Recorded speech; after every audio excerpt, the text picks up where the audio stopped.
할렐루야, 반갑습니다. 오늘 제가 이 자리에 서게 된 것은 여러분들께 아주 놀라운 소식, 귀한 소식, 기쁜 소식, 아름다운 소식을 전하러 나왔습니다.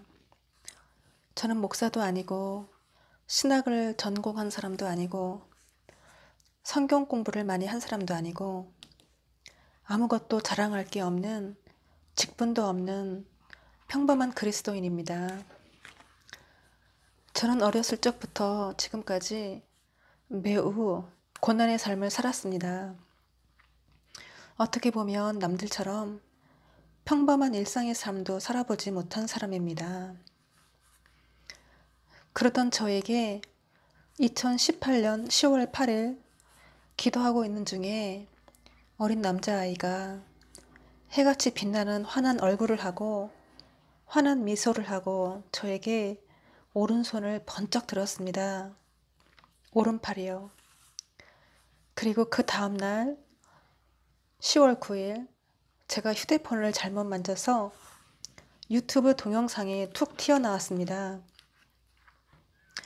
어느 목사님의 요한계시록 두 증인이라는 말씀 강의였는데 제가 한 번도 들어보지 못한 말씀을 하시길래 이게 무슨 말씀인가, 이런 말씀이 있었나 했습니다.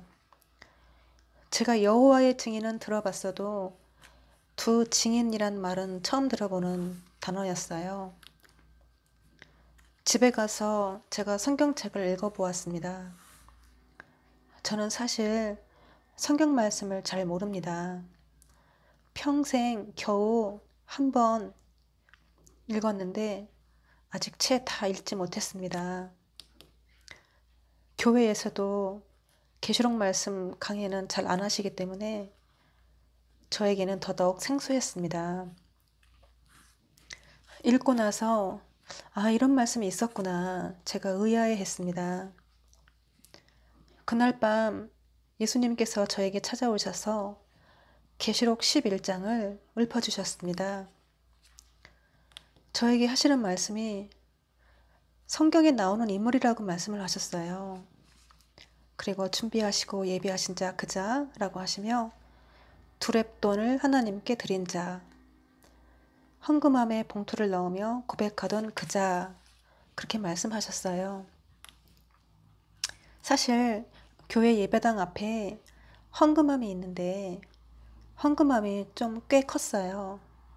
그래서 제가 봉투를 넣으면서 나를 드립니다, 주님 사랑해요, 그렇게 고백했고, 저 구멍이 조금만 컸으면 좋겠습니다 생각했고, 저 구멍으로 제가 쏙 들어가고 싶어요.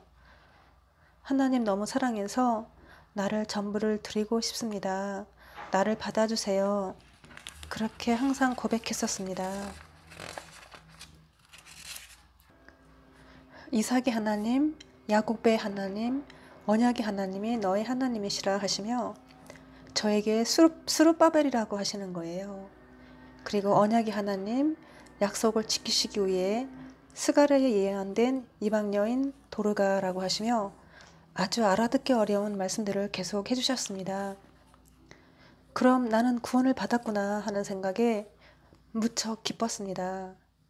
무엇인지 모르겠지만 구원받는 것에 감격했고, 내가 지옥에 가지 않는구나, 너무 기뻤어요. 그런데 죽임을 당하고 장사를 못 지내게 하고 3일 만에 부활하고, 이게 보통 일은 아니구나 생각을 했습니다. 그 후 계속 말씀을 주셔서 받고 나서 속이 매우 쓰렸습니다. 9개월 전에 2018년 1월 24일에 저에게 모세 이야기를 들려주셨습니다. 출애굽 이야기를 들려주셨어요. 모세가 어떻게 태어나고 어떻게 하나님을 만나고 어떻게 이스라엘 백성들을 홍해를 건너 가나안 땅에 인도하게 되었는지 말씀을 해주셨어요. 그리고 교회들을 보여주시면서 모두 거짓이고 가짜이고 그럴듯하게 해놓고 돈 때문에 모든 것이 거짓된 세상, 사람들이 악해져서 하나님께서 심판을 하실 수밖에 없는 그런 상황이 왔다라고 말씀을 하셨습니다. 그리고 모세와 같은 선지자를 찾으신다. 하나님께서 저에게 말씀하시기를 이 세상에서 하나님을 가장 뜨겁게 사랑한 자, 이 세상에서 하나님을 가장 많이 영접한 자라고 말씀하셨어요. 인류 대표로 표피를 제거한 자, 인류 대표로 마음의 할례를 받은 자, 그렇게 말씀을 하셨습니다. 축복의 통로 신약에 와서 회오리 바람으로 왔다가 동풍의 능력으로 해 뜨는 동방에서 될 일의 말씀을 받은 자 종 사명자라고 하시며 저를 동방야곱이라고 칭하셨습니다. 아니, 어떻게 저 같은 자가 하나님을 가장 뜨겁게 사랑한 자라고 하십니까? 다른 사람들은 도대체 하나님을 어떻게 사랑하시길래 그러십니까?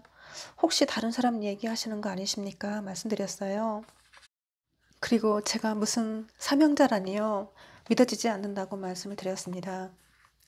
세상에 똑똑하고 잘난 사람이 얼마나 많은데 저처럼 쓸데없는 감사원금 봉투처럼 빈 봉투를 쓰십니까? 물었습니다. 저는 성경 말씀도 모르고 말도 잘 못하고 저는 아무것도 할 줄 모릅니다. 하나님께서 저를 너무 낮추시고 낮추셔서 자신감도 없습니다. 무엇인지 모르겠지만 안 하겠습니다. 싫습니다. 제가 걷어달라고 수십 번을 간구하였습니다. 하나님께서 말씀을 하시기를 마이클 잭슨이 말을 잘해서 사람들이 좋아하지 않았다 하시며 엄마 뱃속에서 너가 손을 갖고 태어난 것이지 태어나서 대패질하고 깎고 다듬어서 만들어진 게 아니잖아 말씀하셨습니다. 두려워하지 말라 하시며 내가 너와 함께 하리라. 이사야 어느 부분의 말씀을 계속 읊어주셨고 저를 다독거려 주시면서 하나님께서는 가장 연약한 자, 힘이 없는 자, 가장 낮은 자, 아무것도 할 수 없는 자를 쓰신다고 말씀하셨습니다. 하나님께서 너를 대신하노라. 하나님의 능력으로 하시는 거다 하시고 저에게 계속 이사야 말씀을 전해주셨어요. 그 후에 저에게 엘리야 선지자가 2번 찾아오셔서 기름을 머리 위에 흠뻑 부어주셨어요. 3번째 방문에는 제 입술에 살짝 입맞춤을 해주셨습니다.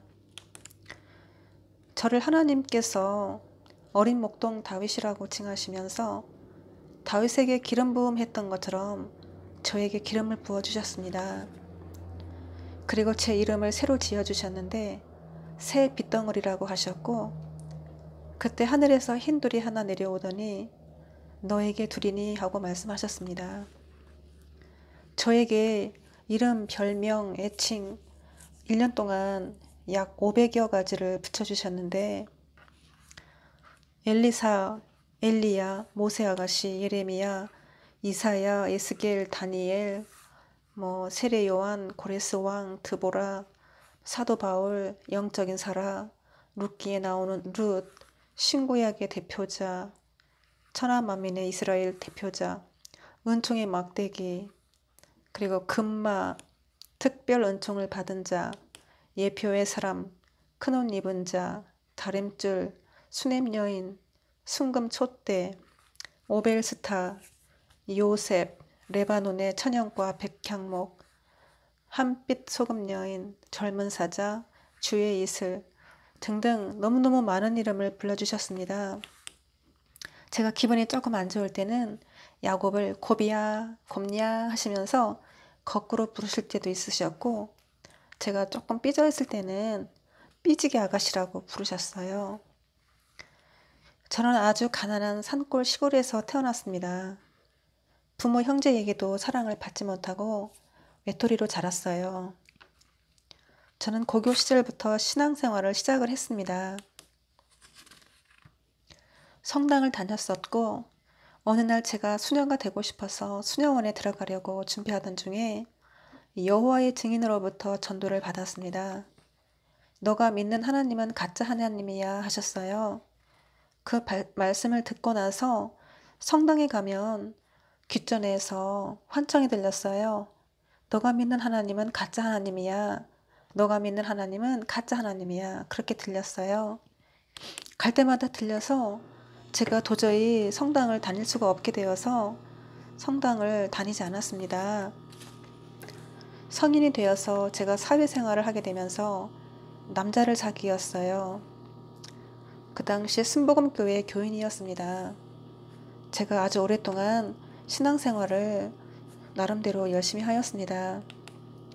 그런데 교회에서 바자회가 자주 열렸었습니다.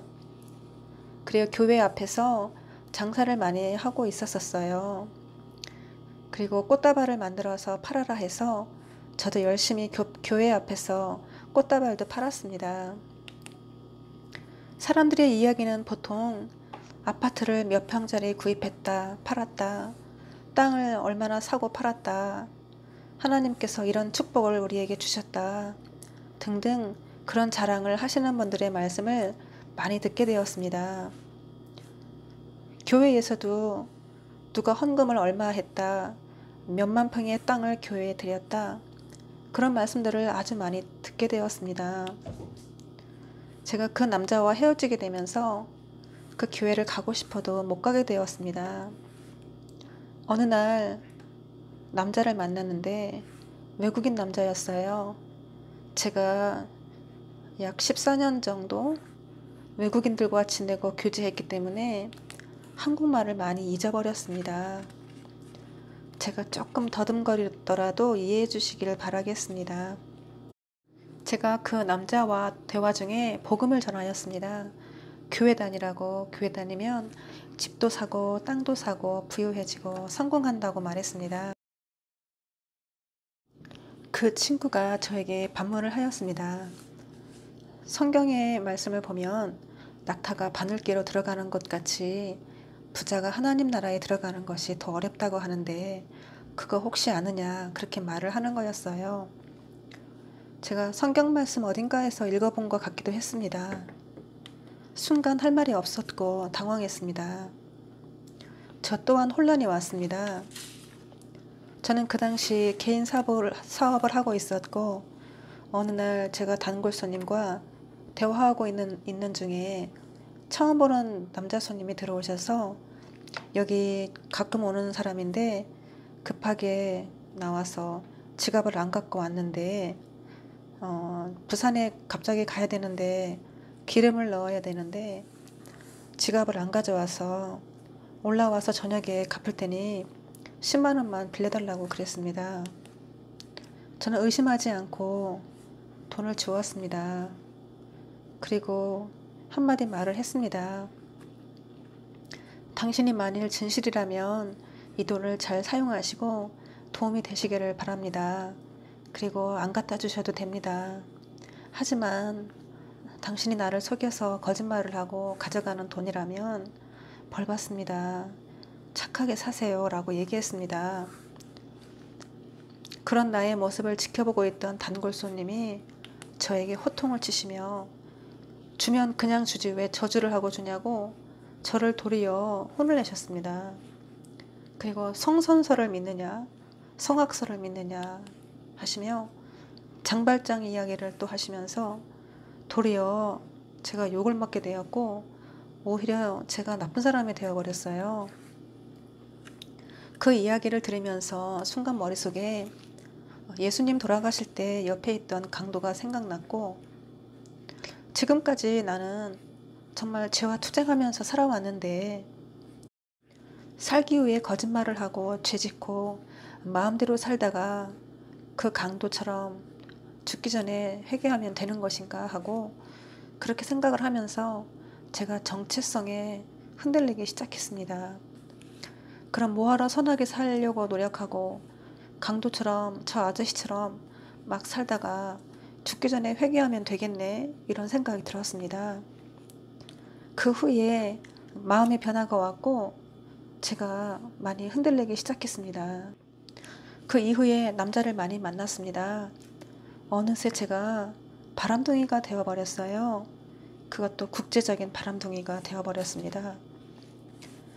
그러던 중에 어느 누구의 권유를 받고 점을 보러 갔습니다. 한 번 가는 것은 어려웠는데 한 번 가게 되니까 계속 가게 되었어요. 점을 보러 유명한 집은 다 다녔던 것 같습니다. 어느 무속인 분이 저에게 당신의 신은 우리 신보다 큰 신인데 꼭 신을 받아야 한다고, 신을 받지 않으면 곧 죽는다고 그렇게 말씀하셨어요. 당신의 신이 꿈으로 다 가르쳐 주는데 왜 안 믿냐고 그렇게 말씀하시는 거예요. 사실 저는 꿈을 많이 꾸었는데 꿈을 전혀 믿지 않았어요. 꿈은 불규적인 것이고 반대라고 생각하고 무시했습니다. 제가 꿈을 전혀 안 믿으니까 어느 날 아주 오래전에 로또 복권 처음 나왔을 때쯤에 그 복권이 크게 유행이었었습니다.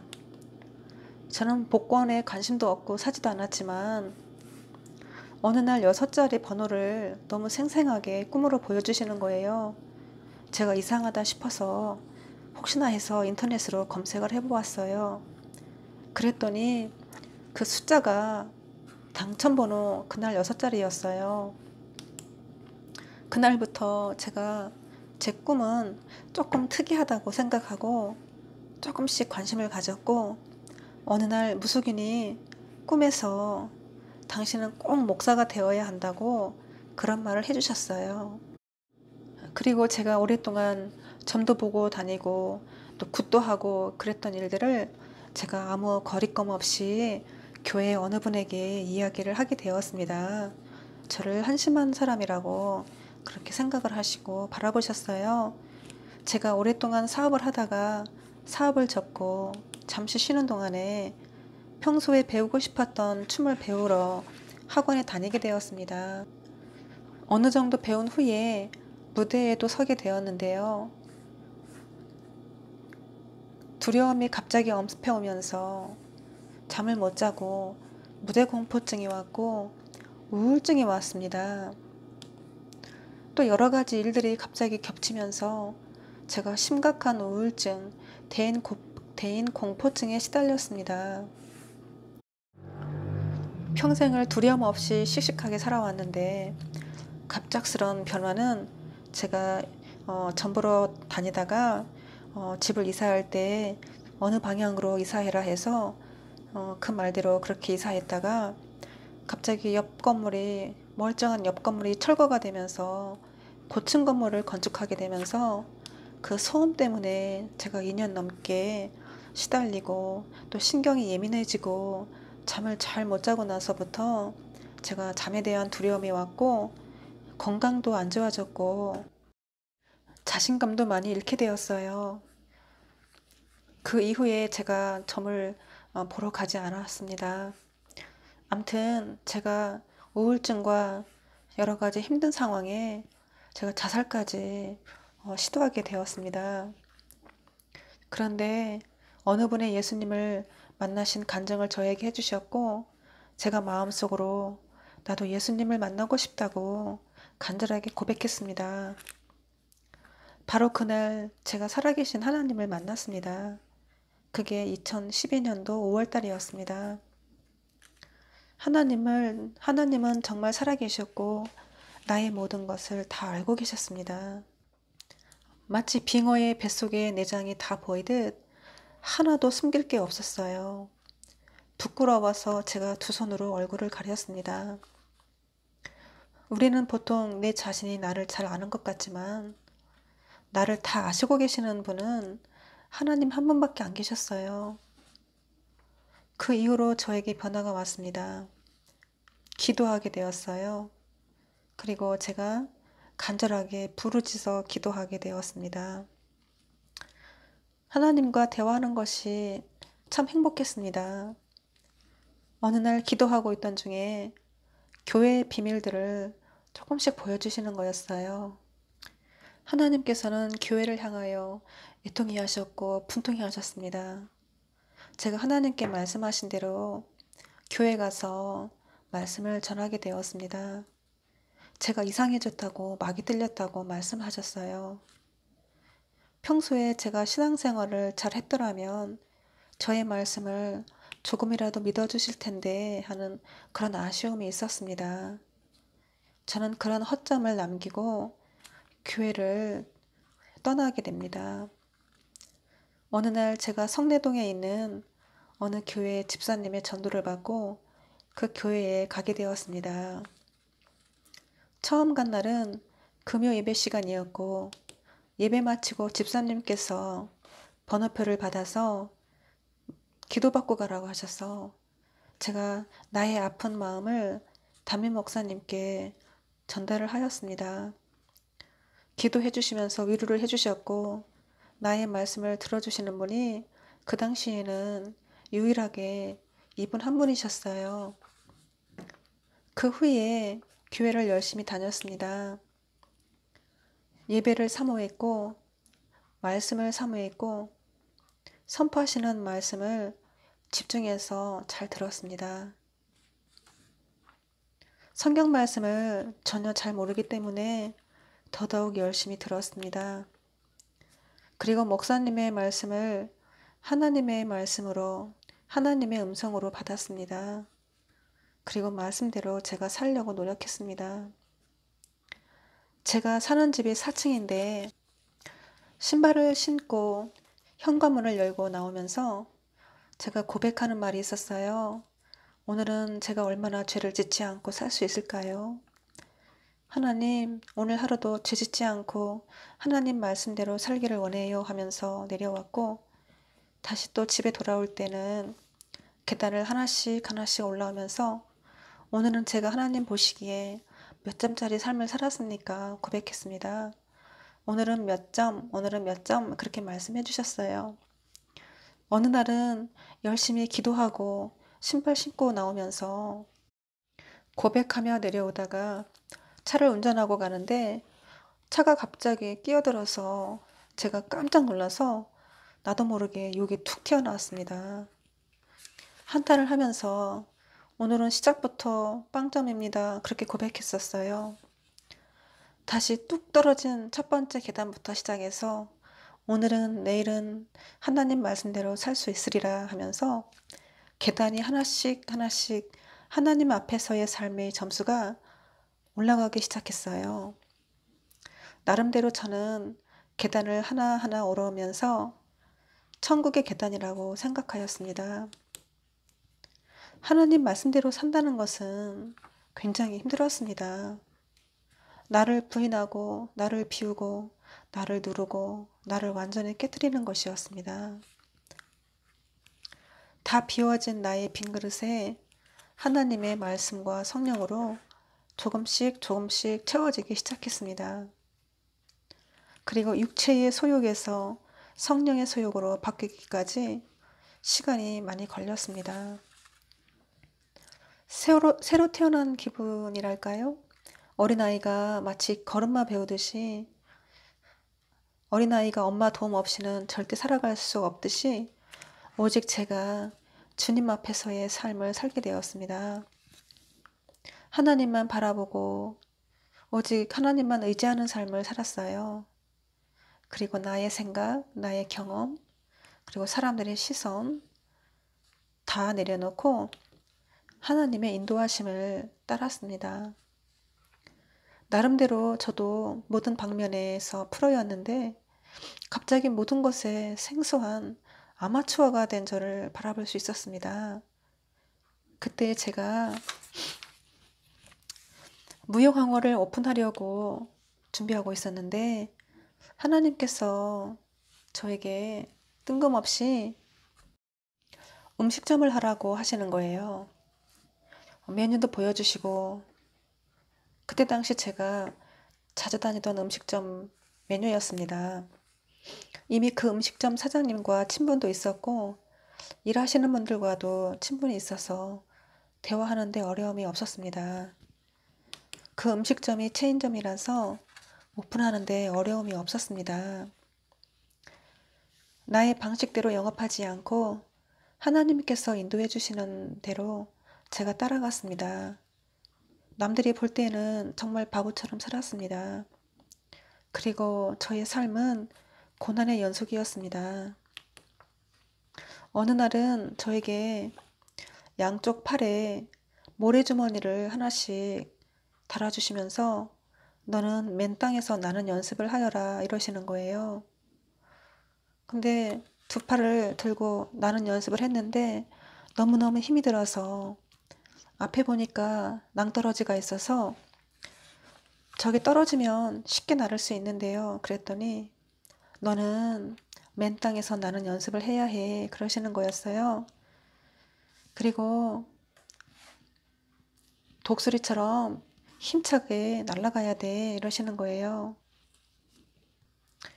그런데 더더욱 고난의 삶의 연속이었습니다. 그래서 기도하면서 하나님한테 욕도 하고 그랬던 적이 많았던 것 같습니다. 하나님 만나면 다들 대박나고 성공하고 유명해지고 일이 잘 풀리는데 나의 삶은 정반대였습니다. 오히려 하나님 건성건성 믿을 때 일이 더 잘 풀리고 더 잘 됐는데 하나님 믿고 나서 하나님 만나고 나서 더 이상한 게 꼬이고 힘들고 고난의 연속이었습니다. 하나님께 어느 날 제가 고백했어요. 하나님, 나도 좀 높여주세요. 나도 유명한 사람이 되어서 교회에서 무슨 카페, 담임 목사님하고 아나운서 같이 진행하시는 그 프로그램에 나가서 간증을 하고 싶어요. 하나님, 나도 그 기도회에 나가서 간증의 주인공이 되고 싶어요. 고백했어요. 하나님께서 저에게 말씀하시기를 겸손하라. 너는 가장 낮은 자가 되어라. 나는 저 사람들을 도무지 모른다. 아무도 모른다. 그리고 저들의 이중성을 보아라 하시며 그들의 이중적인 삶을 보여주시는 거였습니다. 그 후에 제가 절대 그런 기도를 하지 않았습니다. 하나님께서 지금의 나의 일상의 삶과 나의 과거의 아픈 삶들을 간증문을 써서 담임 목사님한테 전달을 하라고 하셨습니다. 제가 바쁜 와중에도 순종하여서 열심히 글을 써서 전달해 드렸고 써도 끝이 없이 많았습니다. 아마 평생을 써도 못 쓰는 양이었어요. 제가 하루하루 일이 생기고 또 풀어가게 하시고 또 그런 삶을 또 살게 하셨기 때문에 매일매일 저의 삶은 간증의 삶이었습니다. 어느 날 하나님께 기도하기를 하나님, 제가 어떻게 살아야 하나님 보시기에 기쁘십니까? 하나님, 제가 어떻게 살아야 하나님을 영화롭게 해드리는 삶입니까? 내가 어떻게 살아야 하나님 영광을 위하여 사는 겁니까? 제가 그렇게 고백했어요. 그 기도를 들으시고 무척 기뻐하셨습니다. 그리고 얘야 이리 와 하시면서 저를 하늘 꼭대기까지 하나님 보좌 앞에 데리고 가셨어요. 그때 저의 모습은 순전한 어린 남자 아이 모습이었어요. 그리고 하나님의 마음을 보여주셨고 알게 하셨고 비밀을 알게 하셨습니다. 그리고 이 나라를 무지 사랑하셨어요. 이 나라가 대제사장의 나라라고 말씀하셨습니다. 그리고 하나님께서 선택하신 언약 백성이라고 하셨고 예수를 믿는 우리는 영적인 이스라엘이라고 하셨어요. 그리고 한국교회를 사랑하셨습니다. 교회를 위해서 기도를 하라고 저한테 말씀을 하셨어요. 그리고 교회를 위해서 기도를 하는 중에 조금씩 또 비밀이 보이는 겁니다. 2015년도에 4월에 보여주신 환상인데 온 땅에 새가 가득 찼었어요. 보통 사람을 새로 비유하십니다. 멀쩡한 새가 한 마리도 없었어요. 다리 부러진 새, 눈이 한쪽이 없는 새, 날개가 부러진 새, 예수님이 하얀 옷을 입으시고 그 새들의 상처를 하나하나 치료해 주신 후에 한 마리 한 마리 하늘로 날려보내고 계셨습니다. 그리고 얼굴에는 땀이 가득하셨습니다. 그 모습이 저의 모습으로 바뀌었어요.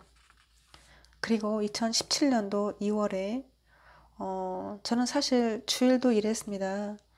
처음엔 주일날 문을 닫았었는데 교회 가서 청년부에 있는 친구들과 만나고 음식 먹고 차 마시는 시간이 저에게는 좋아 보이지 않았습니다. 차라리 무의미하게 시간을 보내는 것보다 영업을 하는 게 나을 것 같아서 제가 또 평생을 쉬지 않고 매일 일을 하는 사람이기 때문에 오히려 일을 하는 게 더 편했어요. 어느 날 제가 일을 하다 말고 예배를 드리러 허겁지겁 달려갔습니다. 하나님께 고백하기를 하나님, 나는 죄인입니다. 그리고 죄송합니다. 주일도 지키지도 못하고 허겁지겁 이렇게 달려와서 간신히 예배만 드립니다. 된장, 고추장, 청국장 냄새 나는 몸으로 이렇게 왔습니다. 저 강단 위에서 찬양하시는 분들, 악기 다루시는 분들 보면서 하나님 얼마나 기뻐하실까. 저분들은 멋진 옷을 입으시고 멋진 악기를 다루시고 저렇게 봉사도 하시고 얼마나 하나님 기쁘실까. 저분들은 또 하나님을 얼마나 사랑하실까. 저는 주님의 몸된 교회를 위해서 봉사도 못하는데 저분들은 얼마나 보람이 있으실까 그렇게 생각했습니다. 그날 밤 저에게 또 보여주시기를 성전에 똥이 가득한 걸 보여주셨습니다. 똥 냄새가 진동을 해서 숨을 쉴 수가 없었습니다. 천장까지 꽉 차 있었고 바닥에도 있었고 벽에도 있었고 악기에도 똥이 묻어 있었습니다. 그리고 또 2017년도 9월에 고향 시골집에서 엄마한테 전화가 왔습니다. 사실 제 어머니는 돌아가시고 계시지 않습니다. 빨리 와보라고 해서 집에 무슨 일이 있구나 생각하고 제가 급히 달려갔습니다. 어머니가 예수님으로 바뀌셨고 거대한 살찐 돼지, 검은 돼지 한 마리가 집을 쑥대밭으로 만들고 예수님을 마구마구 짓밟고 있는 거였어요. 저의 손에는 아주 가느다란 쇠 꼬챙이가 하나 들려 있었고 제가 용맹스럽게 힘껏 검은 돼지를 찔러 죽였습니다. 그때는 이게 무슨 뜻인가 몰랐는데 한참 후에야 제가 그 뜻을 알았습니다. 고향 시골집은 교회를 상징하고 그 검은 돼지는 목사님을 상징하고 있었어요. 그리고 2017년도 10월에 담 목사님과 사모님께서 가면을 쓰시고 분장을 하시고 버스를 타시고 어딘가를 가시는데 아무도 알아보는 사람이 없는 겁니다. 저만 알아볼 수 있었어요. 그리고 2018년도에 버스 기사가 담임 목사님이신데 술에 만취해 계셨습니다. 그리고 버스 안에는 성도들이 많이 타 있었습니다. 그 버스 기사가 저에게 자신을 전도해달라고 말씀을 하시면서 나의 손을 꼭 잡으셨어요. 그리고 이 장면은 여러 번 많이 보여주셨는데 교회를 상징하는 탑이 있었습니다. 피라미드처럼 탑이 하늘을 닿을 듯 쌓여 있었어요. 그리고 사람들을 상징하는 무언가가 탑으로 쌓여 있었습니다. 성도들을 상징하는 무슨 물건 같은데 제가 자세히 보니까 그것은 사람의 해골이었어요. 그리고 2018년도 2월에 말씀을 저에게 주시면서 교회 담임 목사님께 드리라고 저한테 말씀을 하셨어요. 정말로 너무너무 나쁜 말씀들이었습니다. 저도 믿어지지 않았고 편지를 썼다 버렸다 썼다 버렸다 몇 번 반복하다가 결국 편지를 못 전했습니다. 제가 생각하기에도 교회가 아무 의심 가는 부분이 없었고 또 건전하다고 생각을 했고 아무 문제 없어 보였어요. 그리고 한 달 후에 3월에 담임 목사님께서 갑자기 아프셔서 병원에 입원하시게 됩니다. 제가 그때 미친 사람처럼 눈물, 콧물, 침까지 흘려가면서 간절히 기도하게 되었습니다. 그때가 제가 기도의 절정기였던 것 같습니다. 제가 기도하면서 하나님과 언약을 맺었어요. 이 교회를 위해서 나를 드립니다. 하나님을 사랑하고 교회를 사랑하기 때문에 교회를 위해서 이 한 몸을 바치겠습니다. 저는 이 교회에서 가장 아름다운 향기를 남기고 싶습니다. 저에게 비유를 하나 주셨습니다. 유관순 누나 그리고 프랑스의 잔다르크를 보여주시면서 그들은 투쟁 사투였다. 나를 죽여 사람을 살리고자 하는 자는 영원히 영생하리라 하셨고, 제가 그렇게 교회를 위해서 이름도 없이 빛도 없이 드러내지 않고 교회를 위해서 기도로 헌신하였다라고 말씀하셨어요. 그리고 저는 거대한 뱀과의 치열한 사투를 벌였습니다. 비유를 또 주셨습니다. 제가 여자를 등에 업고 다녔어요. 제가 여자한테 십자가를 선물로 주었습니다. 나무 토막 십자가였어요. 제가 여자를 업고 걸어가는데 사자 한 마리가 울면서 눈물을 흘리면서 배가 고프다고 저 여자 잡아먹겠다고 달라고 해서 내가 못 주겠다고 안 된다고 그 십자가를 여자한테 달라고 해서 그 사자 입을 머리를 후려쳤더니 머리가 박살나고 반쪽이 났어요. 그리고 또 비유 하나를 주셨습니다. 전구가 하나 켜 있는데 돌담 가운데 켜 있었고 전구가 깨지지 않게 하기 위해서 철망을 씌워 놓은 모양을 보여주시면서 그렇게 네가 그런 역할을 했다고 말씀하셨습니다. 그것은 다 하나님의 섭리 안에 있었고 그렇게 조성하셨다고 나중에 말씀을 해주셨어요. 그 후 계속 주시는 말씀을 교회에 전달해 드렸습니다.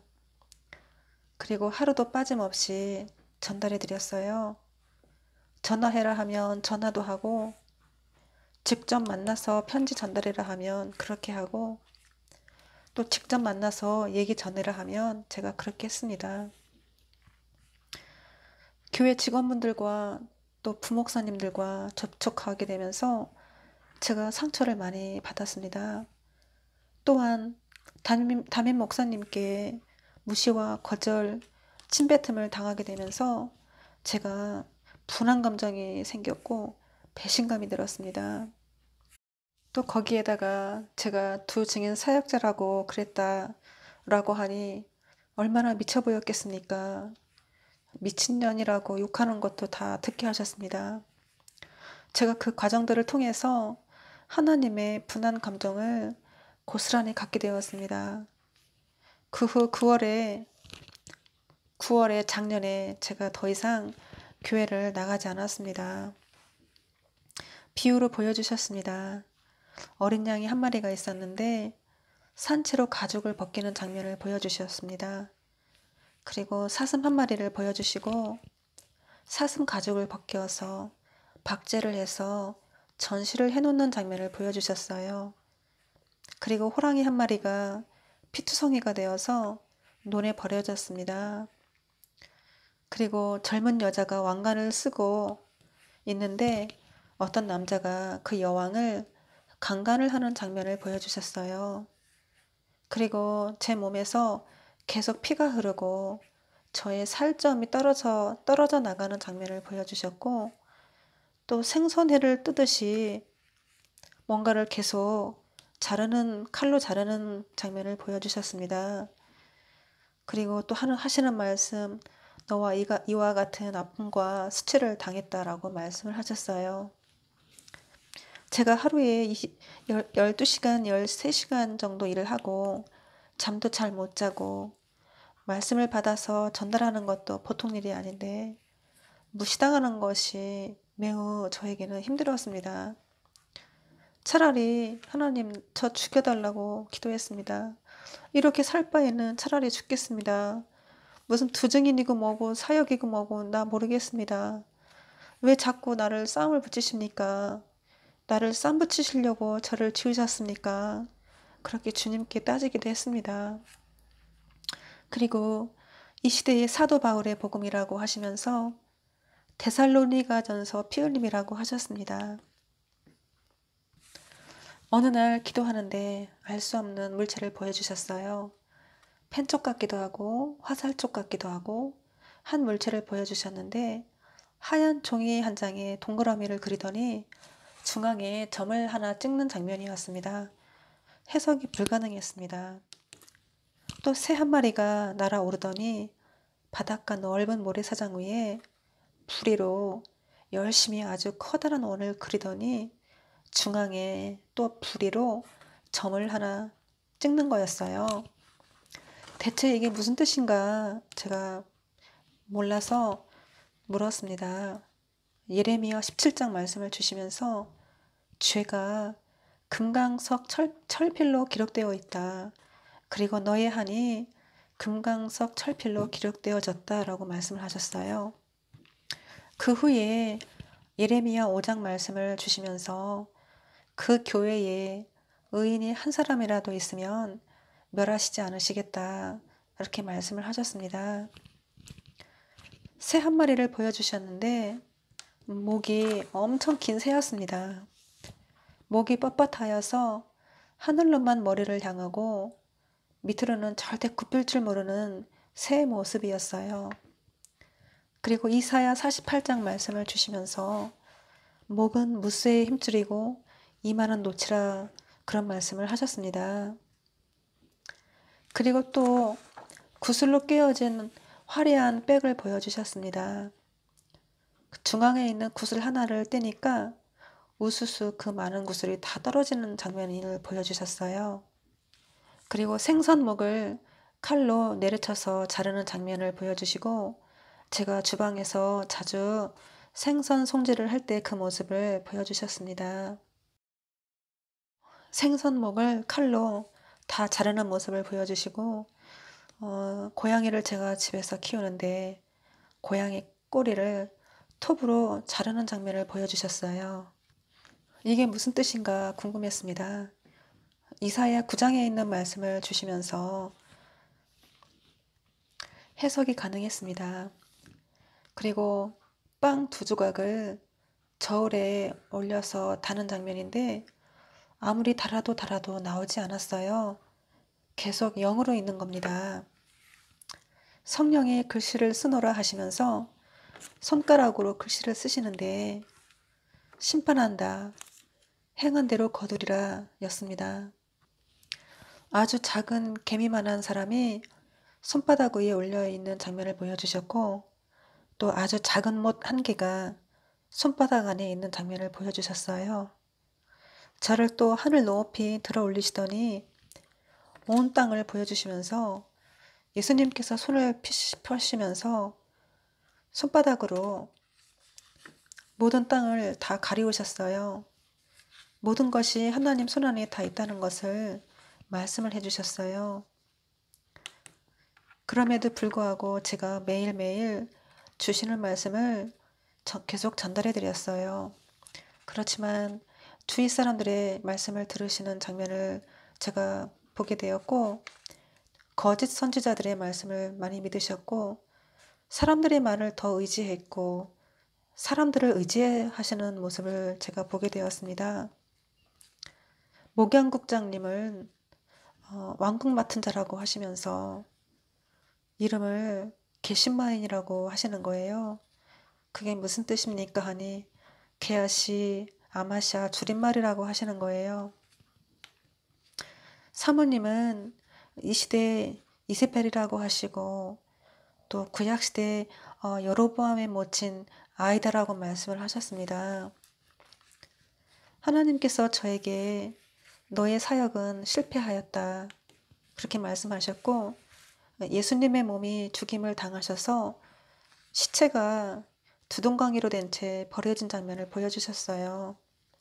그리고 예수님께서 폭포수와 같은 눈물을 흘리시면서 돌아오라 돌아오라 너희는 나 외에 다른 신이 없느니라 말씀하셨어요. 그리고 아하방의 계시가 무엇이더냐 미가야 선지자의 계시가 무엇이더냐 하시면서 우상을 버리고 돌아오라 돌아오라 회개하고 돌아오면 교회를 크게 쓰시겠다고 다 용서하시겠다고 말씀을 계속 하셨어요.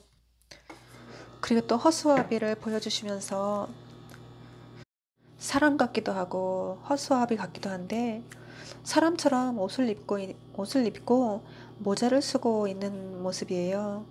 모양은 사람인데 자세히 가까이 가서 보니까 사람이 아니었고 그 옷 속에는 거대한 뱀이 들어 있었습니다. 그리고 또 비유를 주십니다. 하얀 새를 가슴에 품고 걸어가는데 논에서 살찐 새가 날지 못하고 터벅터벅 걸어 나오더니 저를 향해서 돌진하여서 달려오는 거예요. 그래서 주먹으로 퍽 쳤습니다. 그리고 또 비유를 보여주십니다. 여자를 제가 등에 업고 다녔습니다. 제가 잠깐 쉬려고 여자를 내려놓았는데 여자가 술에 취해 있었고 옷이 다 벗겨져 있었고 잘 입혀주고 하다 보니 속옷이 보였고 속옷을 잘 입혀주려고 하다 보니 여자가 아니라 남자였습니다. 여태 여자인 줄 알았는데 남자였습니다. 그리고 또 비유를 보여주십니다. 나비가 예쁘다고 나베를 다 잡아서 몸에 달고 다니고 또 꽃이 예쁘다고 꽃을 다 따서 몸에 붙이고 다니고 그런 모습을 보여주시면서 욕심이 지나쳐서 야수가 되어버렸다라고 말씀을 하셨어요. 그리고 또 포크레인을 보여주십니다. 굴삭기를 보여주시면서 굴삭기가 힘자랑을 하더니 갑자기 벼랑으로 곤두박질 치는 장면을 보여주셨습니다. 그리고 라면을 보여주시면서 국물론, 스프론, 에그론이라고 하시며 혼합주의 짬뽕라면이라고 하시고 라면 굴삭기라고 하셨어요. 담임 목사님께서 신부 중에 신부, 천주교 신부 대표하는 분이신데 추기경 옷을 입고 계셨습니다. 버스 같기도 하고 배 같기도 하고 오픈된 버스, 마치 타이타닉 배 같기도 했습니다. 제가 편지를 2개를 들고 전력 질주로 달려가서 편지 2개를 목사님에게 전달하는 장면이었습니다. 배에는 사람들이 가득 타 있었고 배가 출발하여서 어딘가를 가려고 하는데 제가 배를 세우고 편지를 드렸는데 편지 1개는 봉함한 편지였고 다른 1개는 봉함하지 않은 편지였는데 봉함하지 않은 편지 봉투 안에서 글이 쓰여 있는 조각조각 종이들이 바람에 날려서 하늘로 날아가는 장면이었어요. 그리고 비유를 많이 주셨는데 제가 다 말씀을 못 드리고 마지막 하나 더 비유를 드리겠습니다. 제가 가게 담장 밑에 쌈채소 씨를 뿌려서 재배를 하고 있는데 유달리 케일 쌈채소가 벌레가 생겼습니다. 그래서 제가 벌레를 잡으면서 생각을 했던 것을 비유로 말씀하시는 겁니다. 주님께서 말씀하시기를 목사님께 어쩌면 벌레가 그렇게 똑같이 잎사귀 색깔을 하고 있고 잎사귀 모양을 하고 있고 진짜 잎사귀처럼 그렇게 벌레가 위장을 하고 있더라. 진짜와 가짜 구별하기에 참 힘든데요.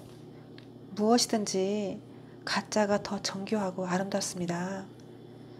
하나님께서 뱀이 더 아름답다라고 그 말을 꼭 전하라고 하셨습니다. 말로는 하나님을 공경하고 입술로는 하나님을 공경하고 잘 섬기는 것 같지만 속은 그렇지 않다고 마음은 멀어졌다고 하셨습니다. 잠시 말씀 보겠습니다. 마태복음 25장 열처녀 비유가 있습니다. 그때 천국은 마치 등을 들고 신랑을 맞으러 나간 열처녀와 같다 하리니 그 중에 5은 미련하고 5은 슬기 있는 자라. 미련한 자들은 등을 가지되 기름을 가지지 아니하고 슬기 있는 자들은 그릇에 기름을 담아 등과 함께 가져갔더니 신랑이 더디 오므로 다 졸며 잘세. 밤중에 소리가 나되 보라 신랑이로다 다 맞으러 나오라 하매 이에 그 처녀들이 다 일어나 등을 준비할세.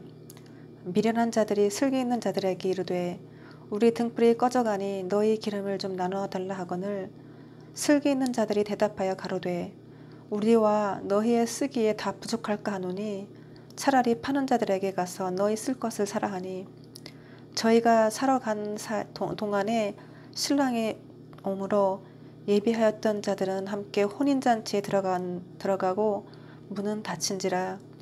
그 후에 남은 처녀들이 와서 가로되 주여 주여 우리에게 열어주소서. 대답하여 가로되 진실로 너희에게 이르노니 내가 너희를 알지 못하노라 하였느니라. 그런즉 깨어있으라. 너희는 그날과 그 시를 알지 못하느니라. 새를 비유를 많이 하시는데요. 사람을 새가 날아갈 때는 날개 하나로는 절대 날아갈 수가 없습니다. 양쪽 날개가 펴져야 날아갑니다. 바늘과 실이 함께 가듯이 등은 말씀을 상징하고 기름은 성령을 상징합니다. 물과 성령으로 거듭나야 한다는 말씀입니다. 즉 말씀과 성령으로 거듭나야 합니다. 거듭난다는 것은 어떻게 보면 되게 쉬운 것 같은데 굉장히 어렵습니다. 옛사람을 버리고 변화를 받아서 새 사람이 되어야 합니다. 속사람과 겉사람이 바뀌어야 한다는 것이에요. 비유를 주셨습니다. 충치가 생겼습니다. 충치를 치료하러 치과에 갑니다. 근데 충치를 떼울 때 소독을 하고 깨끗이 닦고 충치를 떼우고 씌우고 하지 씻지 않고 소독하고 하지 않습니다. 그리고 또 비유를 주셨습니다.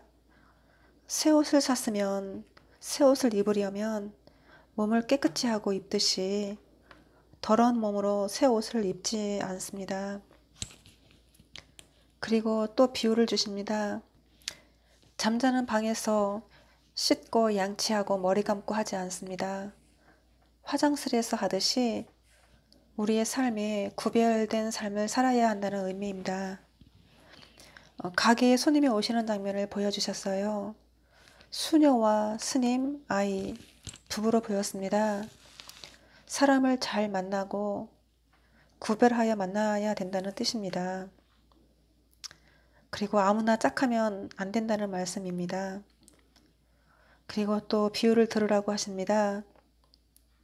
제가 외국인 남자와 3, 4년 정도 사귀었었는데 남자친구가 참 잘해주었고 성격도 좋고 외모도 준수해 있고 똑똑하고 다정다감하고 참 좋은 남자였어요.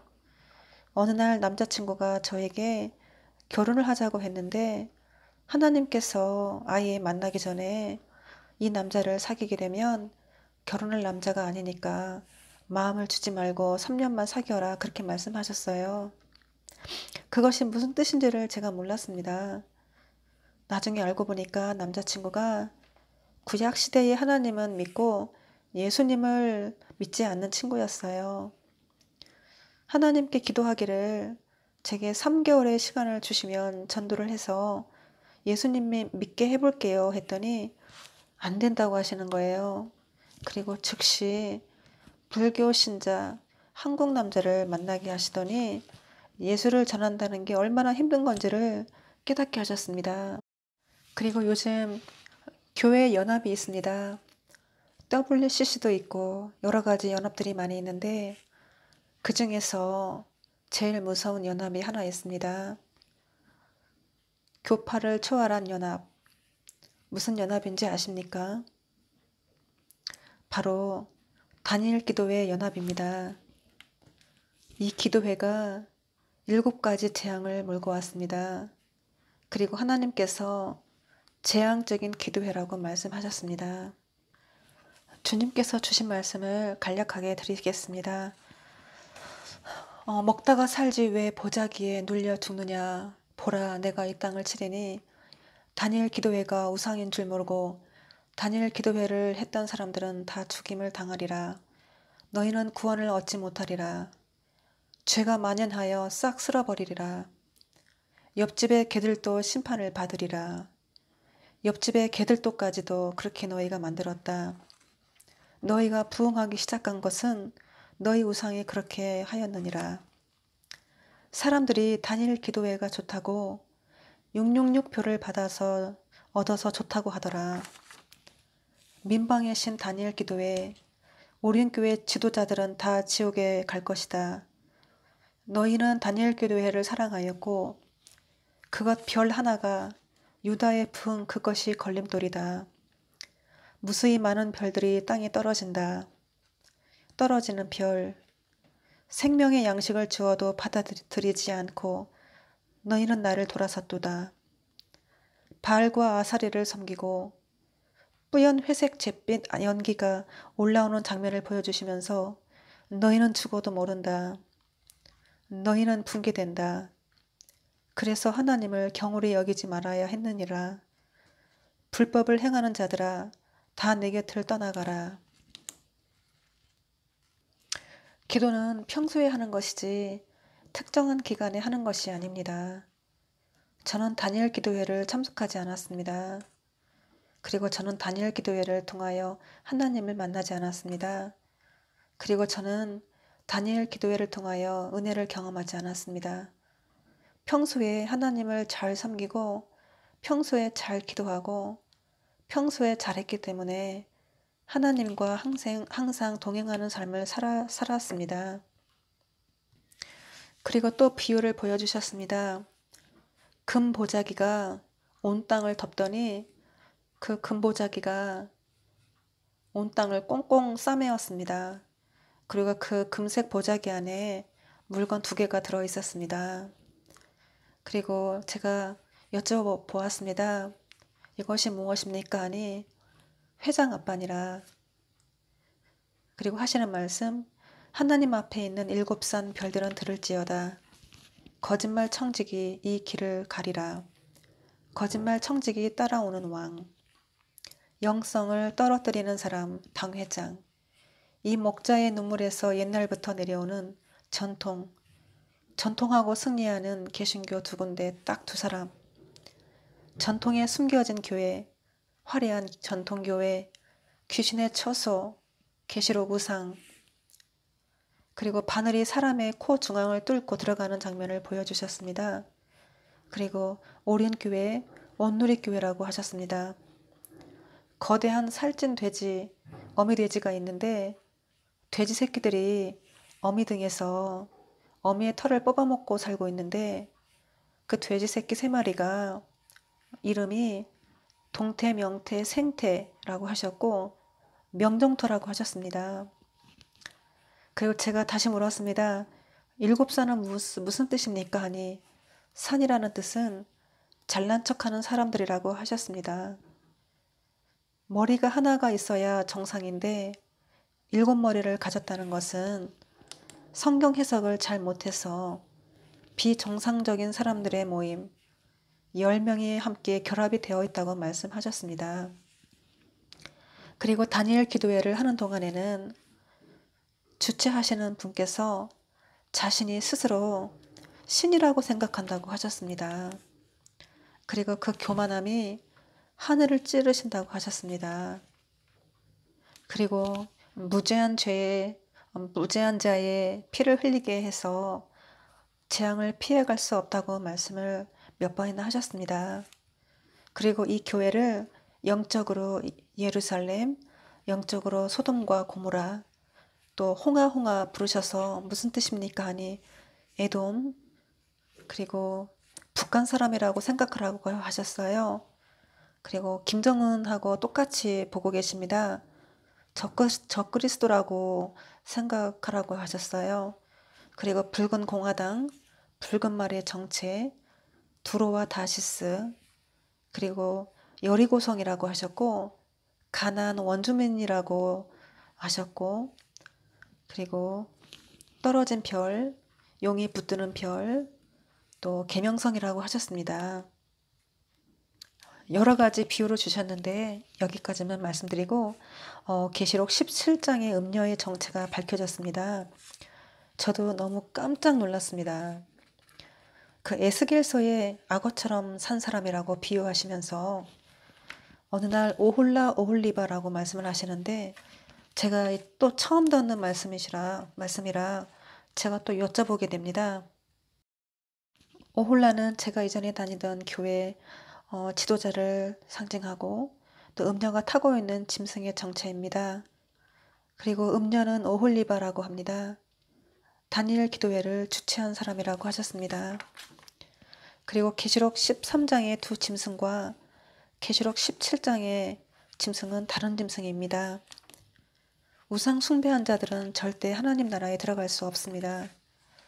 교회가 타락하고 변질된 이유는 돈 버는 것 때문에 사람들이 영업하기 위해서 사람들을 이용합니다. 목회자가 성도들이 성도들을 서로 이용합니다.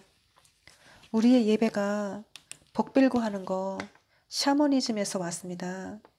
그것이 혼합주의 우상숭배라고 하십니다. 예수 믿는 사람이 무속인한테 가서 점 보고 굿하고 하는 것이 우상이 아니라 하나님을 믿는다 하면서 복빌고 하는 거, 내가 원하는 것을 들어주시는 하나님, 내가 헌금 잘하고 봉사 잘하고 예배 잘 드리면 축복을 주시는 하나님이라고 그렇게 생각하는 것이 그 마음의 곧 탐심이기 때문에 우상이라고 하십니다. 그리고 여러분들은 진리 하나님을 섬기는 것이 아니라 여러분들이 만들어 놓은 다른 하나님을 섬기는 것입니다. 그리고 수많은 교회가 하나님을 잘 섬기는 것 같지만 실상은 종교 행위를 하고 있습니다.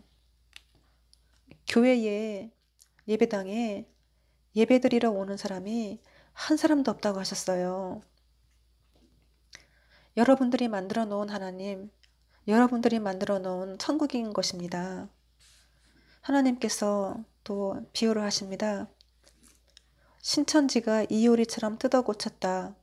김천지, 교회. 한국 사람은 다 알아들으실 겁니다. 교회에서 프로그램 운행하는 거 불법입니다. 우상숭배입니다. 돈을 주고받고 무언가를 행하는 것, 그리고 그 돈을 교회를 위해 쓰신다고 하시더라도 불법입니다. 예배당은 예배만 드려야 합니다. 거기에 다른 것들이 들어오면 다른 주가 됩니다. 요즘 교회에서 어떻게 가르치십니까? 오직 예수만 믿으면 구원받는다고 가르치십니다. 천국에 갈 수 있습니까? 했을 때 네 하고 대답하고 확신하고 그렇게 믿으면 천국 간다고 가르치십니다. 이런 데서 겸손하면 안 된다. 무조건 입술로 시인하고 믿으면 된다고, 이미 예수를 믿음으로 구원을 받았다고, 벌써 거듭났다고 가르치십니다. 사도 바울이 할례도 받고 예수도 믿으라고 하지 않았듯이 예수도 믿고 짐승의 표도 받지 말라고 하는 것은 다른 복음이다라고 하시며, 예수 외에 플러스 알파가 들어가면 안 된다며 오직 예수만 믿으라고 가르치십니다. 저는 그 말씀을 듣고 조금 잘못됐다고 생각을 했습니다. 그리고 제가 하나님께 솔직하게 기도했습니다. 하나님, 나는 천국에 갈 수 있다고 자신 있게 대답을 못했습니다. 하나님, 나는 천국에 갈 자신이 없습니다. 나는 죄인이기 때문에 인정하고 갈 수 없다고 생각합니다. 주님, 저는 지옥 가기 싫어서 천국 가고 싶어서 하나님을 사랑하지 않습니다. 제가 지옥에 떨어져도 할 말이 없습니다. 제가 확실하게 고백할 수 있는 것은 그저 조건 없이 하나님을 사랑합니다. 왜냐하면 나에게 베풀어 주신 은혜가 너무 감사하기 때문에 그래서 사랑합니다. 그렇게 기도하고 나서 저에게 예수님께서 하얀 드레스를 입혀주셨고 제가 반짝반짝 빛나는 모습을 하고 있었습니다. 그리고 주님께서 저에게 너는 나의 신부라 그렇게 말씀을 하셨습니다. 교회에서 회개는 가르치지 않습니다. 나 자신을 볼 수 있어야 하는데 사탄의 참수에 속지 말라고 가르치십니다. 예수님께서 우리의 모든 죄와 허물을 십자가에 이미 다 못 박으셨기 때문에 주의 보혈의 공로를 힘입어 담대히 보좌 앞으로 나오라고 가르치십니다. 양심의 화의를 맞게 가르치셨습니다. 만일 여러분들의 자녀가 온몸에 똥을 뒤집어 쓰고 엄마 아빠 하고 부르면서 달려오게 되면 안아줄 수 있습니까? 사랑하면 씻고 오라고 하잖아요. 내가 만일 똑같이 똥이 뒤집어 있게 되면 안아줄 수 있겠죠. 같이 더러우면. 주님께서 어느 날 사기치는 증거 그만해라. 내 집에서 도둑질 그만하라고 그 말씀을 전해달라고 말씀을 하셨습니다. 비유를 주셨습니다. 내가 살고 있는 집이 있는데 혼자 살기가 너무 넓어서 반쪽은 사용하고 반쪽은 폐쇄했는데 어느 날 이쪽을 사용해볼까 하고 들어가 보니 모르는 사람들이 내 집에 와서 장사를 하고 있었습니다. 당신들 누구냐? 왜 내 집에서 마음대로 들어와서 마음대로 장사를 하느냐? 나가라 하니 그 사람들이 여태 우리 장사했는데 무슨 소리냐? 그렇게 얘기하길래 어쨌든 내 주민이 빨리 나가라 명령을 했습니다. 비유를 또 하나 더 주셨습니다. 세상에 아름다운 한 쌍의 새가 평화롭게 잘 있었습니다. 깡패같이 생긴 파랑새 들새 한 마리가 날아와서 어떻게 들어갔는지 그 세상에 들어가서 한 쌍의 새를 완전히 짓밟아 놓고 새들의 털도 다 빠지고 힘을 못 쓰게 하고 그 세상에서 주인 행사하고 있었습니다. 내가 그것을 발견하고 그 새장을 들어가서 새장을 들어가니 광활한 아름다운 동산이었습니다. 그 파랑새 의미는 사기적인 사람, 믿을 수 없는 사람, 거짓말하는 사람을 상징합니다. 그 파랑새를 몽둥이로 두들겨 패서 쫓아냈습니다. 그리고 밖에 버렸습니다. 다시 그 안에 있던 한 쌍의 부부새를 다시 일으켜서 세워주고 아픈 곳을 치료해주고 했더니 에덴 동산처럼 회복하여서 둘이서 잘 살고 있는 모습을 보여주셨습니다. 그 파랑새를 쫓아서 밖에다 버렸더니 어느새 다시 새장이 날아와서 다시 쫓아버렸습니다. 그리고 더 멀리 버렸습니다. 그 새가 마누라도 있고 자식도 있는데 마누라 새가 말하는 거를 듣게 됩니다. 우리 왕 황제새라고 하면서 얘기하고 있는 장면이었습니다. 그래서 그 새가 왕이었구나 생각하는 장면이었습니다. 세상에 한 쌍의 부부새는 주님과 나의 비유였습니다. 그리고 그 파랑새 부부는 그 교회 담임 목사님과 사모님이라고 하셨습니다. 그리고 치장하고 왕노릇하고 화려하게 꾸며서 성전을 더럽혀서 그래서 하나님께서 오셔서 매질을 하시고 버림을 받는다는 것입니다. 이 시대에 영적으로 아합 왕과 이세벨이라고 하셨습니다. 마태복음 25장 31절에서 46절 보시기를 바랍니다. 시간상 봉독하지 않겠습니다. 40절을 보시게 되면 임금이 대답하여 이르시되 내가 진실로 너희에게 이르노니 너희가 여기 내 형제 중에 지극히 작은 자 하나에게 한 것이 곧 내게 한 것이니라. 내가 아는 사람, 내 가족, 나에게 잘해주는 사람을 사랑하고 잘해주는 것은 누구나 잘 할 수 있습니다. 지금 바로 내 옆에 있는 사람, 모르는 사람, 나와 아주 관계가 없는 사람을 진실로 사랑할 수 있으십니까? 저는 작년부터 올해까지 1년 넘게 많은 교회들을 방문을 하였습니다. 흰 말을 타고 활을 쏘며 달려가는 장면을 보여주셨습니다. 주님께서 루롯의 활이라고 하셨습니다. 흰말 탄 자는 하나님의 대사이며 이 시대에 세례 요한이 7교회에 전하는 편지라고 하셨습니다. 그런데 화살이 검은 화살이었어요. 여러분들에게 축복을 주시고 싶으시고 살리시려고 활을 쏘셨는데 결국은 죽임을 당하는 화살이었어요. 하나님께서는 여러분들을 다 보시고 계셨습니다. 그리고 시험하셨어요. 어떻게 나그네를 대하시는지, 또 말씀을 전해드리면 어떠한 자세로 받아들이시는지 다 지켜보셨어요. 다들 종교행위 하시느라 바쁘셔서 관심도 없으시고, 또 신천지에서 왔느냐, 그리고 하나님 말씀이라고 함부로 전하면 저주를 받는다고 예수 이름으로 저주까지도 하셨습니다. 제가 침뱉음 멸시 갖은 조롱을 당했습니다. 그리고 주님께서 씨 뿌리는 비유를 말씀을 주셨습니다. 그 말씀은 더 잘 아시기 때문에 참고하시고, 성경 말씀은 지나간 과거의 말씀들이 아닙니다. 지금 우리가 살고 있는 시대에 주신 말씀이에요. 거울이라고 하셨습니다. 말라기서의 4장 5절에서 6절을 말씀을 보시면, 보라, 여호와의 크고 두려운 날이 이르기 전에 내가 선지자 엘리야를 너희에게 보내리니 그가 아버지의 마음을 자녀에게로 돌이키게 하고 자녀들의 마음을 그들의 아버지에게로 돌이키게 하리라. 돌이키지 아니하면 두렵건대 내가 와서 저주로 그 땅을 칠까 하노라 하시니라. 그리고 누가복음 1장 17절, 그가 또 엘리야의 심령과 능력으로 주 앞에 먼저 와서 아버지의 마음을 자식에게 거스리는 자를 의인의 슬기에 돌아오게 하고 주를 위하여 세운 백성을 준비하리라. 그리고 마가복음 9장 13절을 보시면, 그러나 내가 너희에게 이르노니 엘리야가 왔으되 기록된 바와 같이 사람들이 함부로 대우하였느니라 하시니라.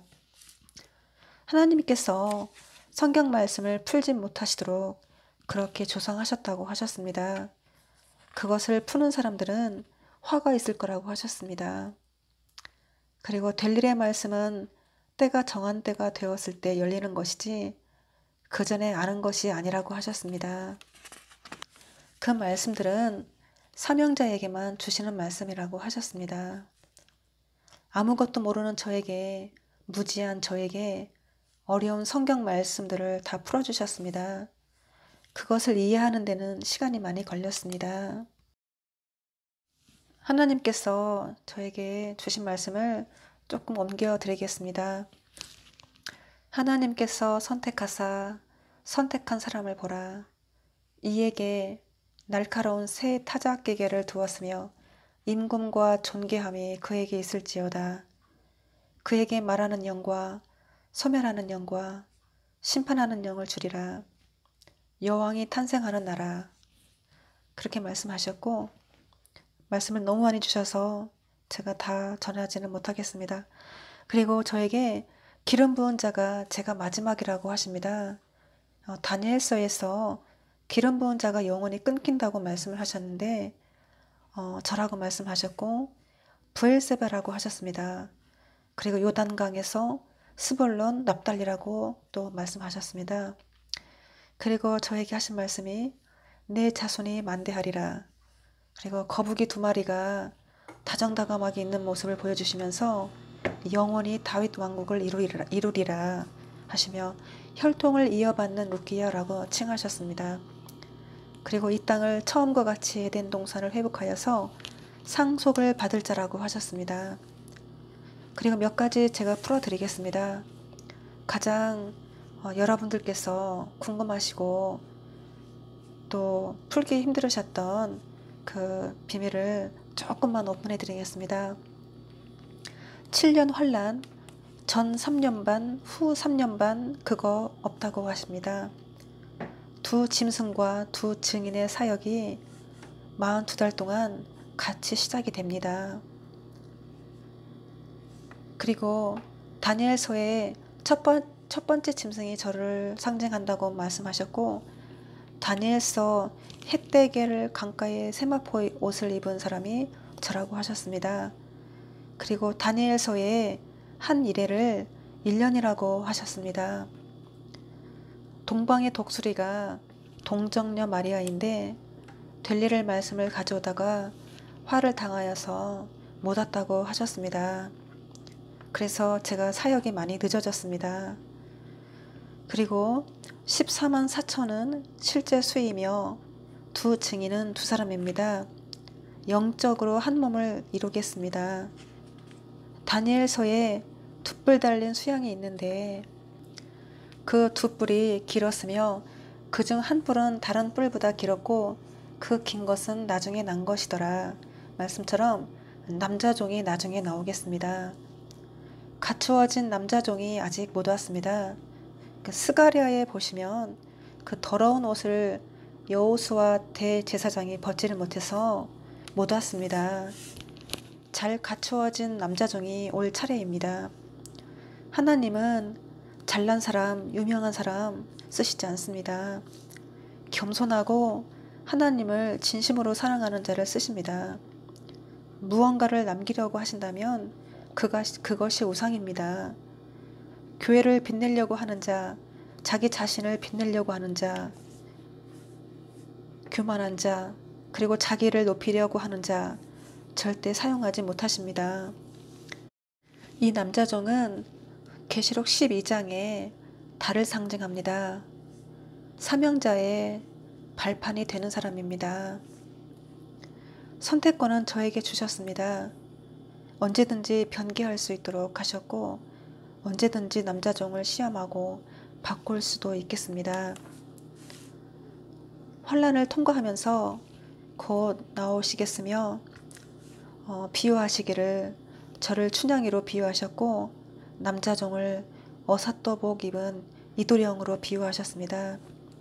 여러분들 중에 이 말씀을 잘 들으시고 그 한 분이 되시기를 바랍니다. 이제 전무후무한 역사가 펼쳐질 것이며 예수님께서 이 세상을 3년간 통치 지배하시겠습니다. 그리고 야곱의 도로 인도하시겠습니다. 오늘은 여기까지 말씀을 전해드리겠습니다. 감사합니다.